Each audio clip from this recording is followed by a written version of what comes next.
बलमु जी हमारा दिलवा के बतिया। सुनिए बलमु जी हमारा दिलवा के बतिया। भंगिया पीसे में हमरा होता बासा खतिया। सुनिए बलमु जी हमारा दिलवा के बतिया। भंगिया पीसे में हमला होत बासा सतिया। कि दूनु हाथवा में छाला पड़ जाता। बड़ा फरफराता राजा जी। दूनु हाथवा में छाला पड़ जाता।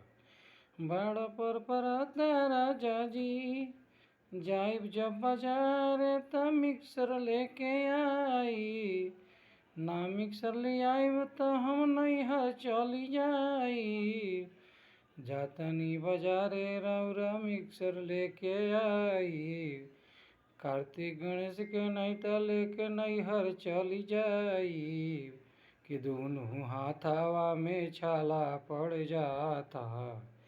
बड़ा फरफराता राजा जी। दोनों हाथवा में छाला पड़ जाता।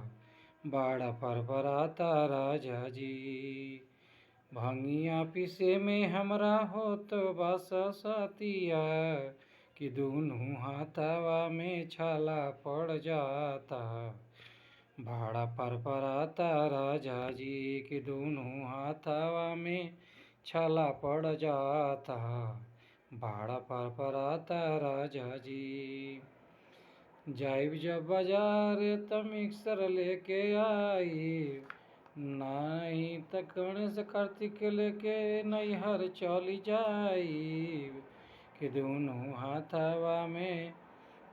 हाथवा में छाला पड़ जाता। बड़ा फरफराता राजा जी। दोनों हाथवा में छाला पड़ जाता। बड़ा फरफराता राजा जी। दोनों हाथवा में छाला पड़ जाता। बड़ा फरफराता राजा जी।